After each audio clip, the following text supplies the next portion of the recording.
प्रिय छात्रों, आज हम लघु सिद्धांत कौमुदी के संधि प्रकरण के अंतर्गत हल संधि का अध्ययन करेंगे। पूर्व चलचित्र में आपने अनुनासिक संधि के बारे में अध्ययन किया। आज हम लत्व संधि का अध्ययन करेंगे। लघु सिद्धांत कौमुदी में लत्व संधि का सूत्र दिया गया है तोरली।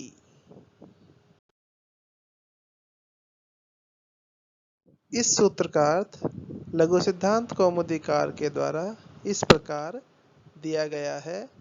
तवर्गस्य लकारे परे पर सवर्णः, अर्थात तवर्ग के स्थान में लकार परे होने पर परसवर्ण आदेश होता है। यहाँ पर तीन शब्द हैं, तवर्ग, लकार एवं परसवर्ण। सबसे पहले हम तवर्ग को देखते हैं। तवर्ग जैसा कि आप जानते हैं, त, थ, द, ध एवं न, ये 5 वर्ण तवर्ग में आते हैं। यह तवर्ग का सामान्य स्वरूप है। यह कितने प्रकार का होता है, यह जानने के लिए हमें उच्चारण स्थान को जानना होगा। उच्चारण स्थान को जानने के लिए हम संज्ञा प्रकरण पर चलते हैं। संज्ञा प्रकरण में तुल्यस्य प्रयत्नम सवर्णम सूत्र की व्याख्या में एक उच्चारण स्थान का सूत्र दिया गया है, लृतु लसानाम दंताः। तदनुसार तवर्ग का जो उच्चारण स्थान है वह दंत है। तथा एक अन्य सूत्र वहां पर दिया गया है, यम गणना नाम नासिका च। तदनुसार जो अंतिम पंचम वर्ण है नकार, वह अपने उच्चारण स्थान दंत के साथ साथ नासिका से भी बोला जाता है, अतः वह अनुनासिक है। इस प्रकार यह तवर्ग 2 प्रकार का हुआ। प्रथम 4 वर्ण दंत्य। तवर्ग के दोनों भेदों को जान लेने के उपरांत अब हम लकार के विषय में अध्ययन करते हैं। लकार को जानने के लिए भी हम पुनः संज्ञा प्रकरण की ओर चलते हैं। वहां पर एक सूत्र था, अणुदित सवर्णस्य च अप्रत्यय। उसकी व्याख्या में लघु सिद्धांत कौमुदीकार ने लकार के 2 भेदों का उल्लेख किया है। वहां कहा गया है, अनुनासिकानुनासिक भेदेन यवला द्विधा, अर्थात अनुनासिक एवं अनुनासिक के भेद के द्वारा य, व एवं ल 3 प्रकार के और 2 प्रकार के होते हैं।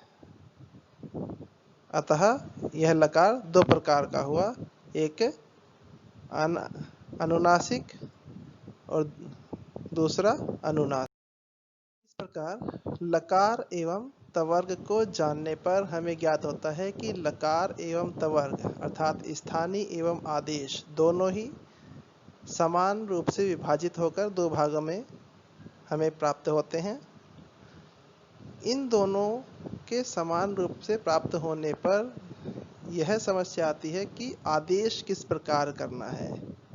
तो जो तवर्ग के प्रथम 4 वर्ण हैं वो अनुनासिक हैं, अतः उनके स्थान पर अनुनासिक अर्थात निरनुनासिक लकार आदेश होगा, और जो पंचम वर्ण नकार है उसके स्थान पर अनुनासिक लकार आदेश होगा। लकार परे हो प्रकार आदेश को जानने के उपरांत हम उदाहरण के माध्यम से इस संधि को देखते हैं। 2 शब्द हैं, तत् एवं लयः। यहाँ पर तत् के जो तकार है उसके आगे लय का ल है, अतः तवर्ग से लकार परे है। उस स्थिति में तत् को के त को ल आदेश हो जाएगा और शब्द बनेगा तल। लयः यथावत रहेगा और संधि होकर के शब्द बनेगा तल लयः। दूसरा शब्द देखते हैं, विद्वान एवं लिखति। 2 शब्द हैं, संधि करने पर ना के स्थान पर अनुनासिक लकार आ जाएगा और विद्वान यथावत आएगा एवं लिखति भी यथावत रहेगा, तब शब्द बनेगा विद्वान लिखति। इस प्रकार स्पष्ट हो जाता है कि इस संधि में तवर्ग के स्थान पर लकार आदेश होता है, अतः इस संधि का संध्यक्षर वही होगा जो आदेश होता है, अर्थात लकार। लकार दो प्रकार का है। साहित्य में प्राप्त शब्दों में कुछ का हम संधि विच्छेद देख लेते हैं। एक शब्द है उल्लेख। यहाँ पर दो ल हैं। यहाँ से जब इसे हम विभाजित करेंगे तो हमारे समक्ष दो शब्द आ जाएंगे, उल एवं लेख। उल में लकार जो पूर्ववर्ती है वह तवर्ग में परिवर्तित हो जाएगा, तब हम उसे अपने भाषा ज्ञान के आधार पर त आदेश करेंगे और उत यह शब्द बनेगा और लेख यथावत रहेगा, तब संधि विच्छेद बनेगा उत लेख। इसी प्रकार भवान लिखति, यहाँ पर ली यह संयुक्त व्यंजन है और इस यहाँ से जब हम संधि विच्छेद करेंगे तो हमारे समक्ष दो शब्द आएंगे, भवाल लिखति, और उसे तवर्ग में परिवर्तित करने पर, इसे तवर्ग में परिवर्तित करने पर हमारे समक्ष शब्द आएगा भवान लिखति, अर्थात संधि विच्छेद। इस प्रकार इस संधि का व्याख्यान पूर्ण होता है। इसमें कुछ आवश्यक तत्व हैं जो आपको ध्यान रखने चाहिए।